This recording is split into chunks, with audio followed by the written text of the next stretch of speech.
سونیا تو اپنے رب کے فضل سے مجنون نہیں ہے پیارے، تم مجنون. اللہ قسمیں بیان کر کر کے، قسم یاد فرما کر اللہ کہہ رہا پیارے تم مجنون نہیں ہو. ان کی باتوں کو دل پہ نہ لے لینا محبوب، ان کی باتوں سے پریشانی نہ لے لینا، غم زدہ نہ ہونا. اللہ محبوب کا ناز اٹھا رہا ہے قسمیں یاد کر کر کے، سونیا تم مجنون نہیں ہو. اللہ قسم بیان فرما رہا، یاد فرما رہا پیارے تمہیں مجنون نہیں بنایا، تم پر تو اللہ کا فضل ہے، نعمت اللہ کی. وَإِنَّ لَكَ لَأَجْرًا غَيْرَ مَمْنُونٍ، سونے آپ کے لیے تو بڑا بے حد و بے حساب اجر ہے. وَإِنَّكَ لَعَلَىٰ خُلُقٍ عَظِيمٍ، پیارے تیرا تو اخلاق ہی بڑا اچھا ہے، تیری تو خوبو بڑی اچھی ہے، تیری تو اخلاق ہی بڑے عظیم ہے. اللہ اپنے محبوب کی تعریفیں کر رہا ہے، سونیا تیرا اخلاق بڑا اچھا ہے، تم مجنون نہیں ہو. مجھے قسم ہے قلم اور اس کے لکھے گی تم مجنون نہیں ہو. اور آگے فرمایا اسی قلم سورہ قلم ہے ان قریب وہ بھی دیکھ لیں گے کہ مجنون کون ہے، ان قریب دیکھ لیں گے مجنون کون. پھر اللہ نے سورہ قلم میں آگے یہ اس کا ذکر کیا، ولید بن مغیرہ کے 10 عیب بیان کیے. اللہ تعالیٰ نے اس کے بارے میں عیب کھولے. میرے محبوب کو مجنون کہتا ہے، میرے محبوب کو معاذ اللہ پاگل کہتا ہے. اللہ نے فرمایا یہ ولید بن مغیرہ کے پھر عیب کھولے. اس کو کہا یہ ذلیل ہے، یہ مناع للخیر، خیر سے روکنے والا ہے، یہ چغل خور ہے، یہ جھوٹی قسمیں اٹھانے والا ہے، یہ فوش کلامی کرنے والا ہے، یہ ادھر کی ادھر لگانے والا ہے، یہ بڑا جھگڑالو. اللہ تعالیٰ نے اس کے 2 عیب بیان کر کے فرمایا وَتُلِّ بَعْدَ ذَلِكَ زَنِيمٌ، ان سب پر ترا یہ اس کی اصل میں خرابی ہے، اس کی اصل خراب ہے. ولید بن مغیرہ اپنی ماں کے پاس تلوار لے کر چلا گیا. سورہ قلم کی تفسیر میں لکھا ہے تلوار لے کر گیا، کہنے لگا سچ بتا میرا باپ کون. محمد صلی اللہ علیہ وسلم نے 10 باتیں میرے بارے میں بتائی ہیں، 9 کا مجھے پتا ہے میرے اندر ہے. چغلی کی عادت، جھوٹی قسموں کی عادت، ادھر ادھر لگانے کی عادت، خیر سے روکنے کی عادت، مطلب یہ ساری چیزیں. کہنے لگا 9 باتیں مجھے پتا ہے، 10ویں تجھے پتا ہے سچ کیا ہے، صحیح بتا حقیقت کیا ہے، میرا باپ کون. تو ولید بن مغیرہ کی ماں نے کہا کہ محمد صلی اللہ علیہ وسلم نے جو کہا سچ کہا، واقعی تیری اصل ٹھیک نہیں، ولد الزنا ہے. اللہ تبارک و تعالی نے قیامت تک کے لوگوں کے لیے بیان کر دیا کہ ولید بن مغیرہ نے میرے محبوب کی گستاخی کی ہے. سنسمہ علی الخرطوم، ان قریب اس کی سور سی تھوتنی کو داغ دیں گے. اس آیت کی تفسیر میں ہے کہ ولید بن مغیرہ کے بارے میں یہ آیت ہے کہ میدان محشر میں لوگ اٹھیں گے اور ولید بن مغیرہ اپنی شکل سے پہچان لیا جائے گا کہ یہ گستاخ رسول کا چہرہ ہے، سور جیسا چہرہ. اب تفاسیر میں کہ دنیا میں بھی جنگ بدر میں اس کی ناک کٹ گئی تھی، اس کا چہرہ یہاں سے فرنٹ سے سامنے سے سور جیسی مشابہت والا ہو گیا. اللہ تعالیٰ کو گوارا ہی نہیں محبوب کی بے ادبی و توہین کوئی کرے. ولید بن مغیرہ جائے گا کہاں، ایسی سخت پکڑ فرمائی. سرکار صلی اللہ علیہ وسلم کے صحابہ کسی بات مسئلے کو سمجھتے، بات پوچھنا ہوتی، عرض کرنا ہوتا تو عرض کرتے تھے رعینا یا رسول اللہ، اے اللہ کے رسول ہمارے لیے رعایت فرما دیں. آپ صلی اللہ تعالی علیہ وسلم کی بارگاہ میں یہ صحابہ عرض کرتے تھے.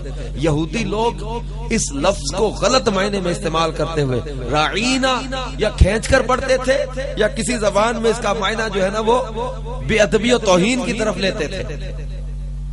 حضرت سعد رضی اللہ تعالیٰ عنہ نے یہودیوں کے ساتھ ایک دن جھگڑا کیا، تم میرے آقا صلی اللہ علیہ وسلم کو رعینا نہ کہو. وہ کہنے لگے کہ صحابہ بھی تو رعینا کہتے ہیں، ہم کہہ لیں تو کیا. انہوں نے کہا صحابہ رعینا سے مراد لیتے رعایت فرما دیجئے، تم رعینا کہتے ہو ہمارا چرواہا، تم بے ادبی کے ساتھ پڑھ لیتے ہو. حضرت سعد نے کہا کہ میں تمہیں مطلب جھگڑا کیا نا کہ میں اگر کسی نے میرے آقا کو رعینا کہا تو میں تمہارے ساتھ سختی کے ساتھ پیش آؤں گا. وہ کہنے لگے صحابہ بھی تو کہتے ہیں. اللہ کریم جل جلالہ نے قرآن پاک کی وہ آیت نازل فرما دی. فرمایا یا ایھا الذین آمنوا لا تقولوا رعینا وقولوا انظرنا واسمعوا وللکافرین عذاب علیم. اے ایمان والو، یا ایھا الذین آمنوا لا تقولوا رعینا، رعینا نہ کہو، ایمان والو رعینا نہ کہو، وقول انظرنا، کہنا ہو تو انظرنا کہو. یا رسول اللہ انظرنا، اے اللہ کے رسول ہم پر نظر رحمت فرما دیجئے. یعنی وہ لفظ جس کا کوئی پہلو بے ادبی کی طرف جاتا ہو، اللہ تعالیٰ نے محبوب کے لیے وہ لفظ بھی استعمال کرنا بین کر دیا، پابندی لگا دی۔ اے ایمان والو لا تقولوا راعینا، تم راعینا نہ کہنا۔ یعنی حضور صلی اللہ علیہ وسلم کا ادب اتنا ہے کہ ان کے لیے وہ لفظ بھی استعمال کرنا گوارا نہیں ہے کہ جس کا کوئی پہلو بے ادبی کی طرف جاتا ہو۔ ایک موقع پر کافروں نے منافقوں نے سرکار صلی اللہ علیہ وسلم کے علم پر اعتراض کیا تھا۔ یہ کہنے لگے محمد صلی اللہ علیہ وسلم غیب کیا جانے۔ جب ان سے پوچھا گیا کہنے لگے ہم تو ویسے دل لگی کی بات کر رہے تھے، ہنسی مذاق میں لگے تھے۔ اللہ کریم جل جلالہ نے فرمایا کل، سورہ توبہ فرمایا کل اب اللہ و آیاتہ و رسولہ کنتم تستہزئون لا تعتذروا قد کفرتم بعد ایمانکم۔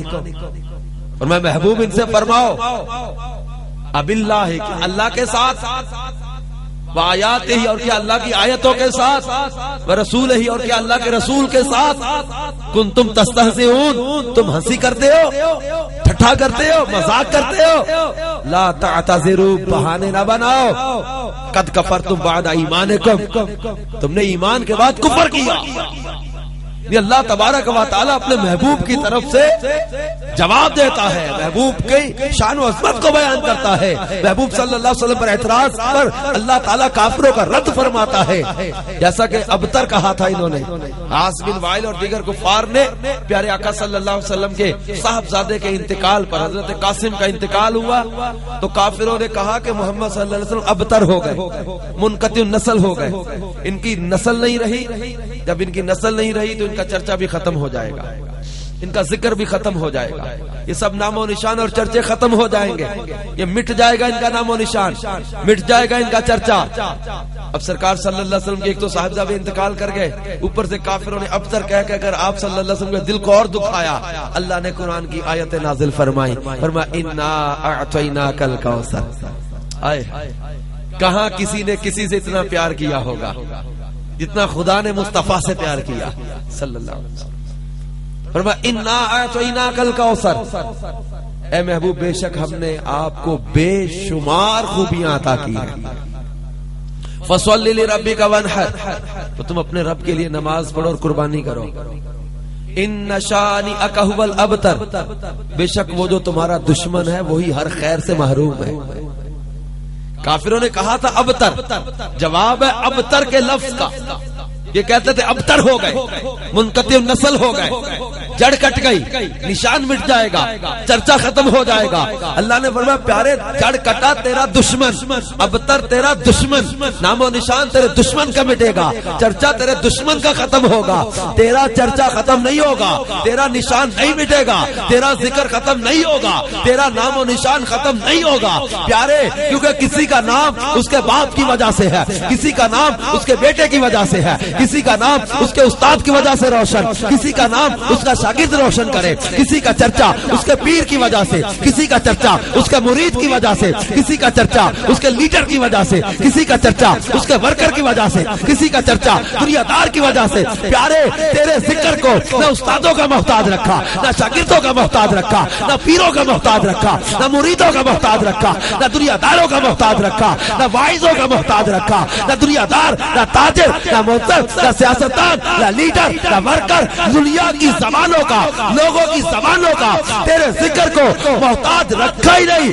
پیارے کوئی تیرا ذکر کرے یا نہ کرے، ورفعنا لک ذکرک، اللہ نے تیرا ذکر بلند کر دیا ہے۔